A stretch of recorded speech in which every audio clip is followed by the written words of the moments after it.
This instructional video will demonstrate how to unpack and set up your new Kyocera ECOSYS PA4000WX printer.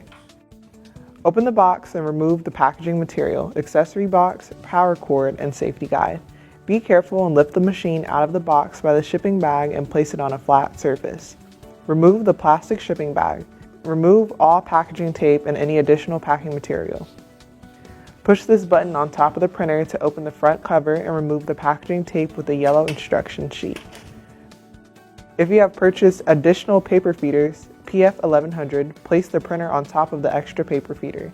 You can have up to 2 PF1100 feeders. Open the top cover. Press the toner container release button located here. This will unlock the toner container. Rotate the toner container up until these arrows line up. Close the top and front cover. It's now time to power on the printer. Select the Power on Wired Network Install video.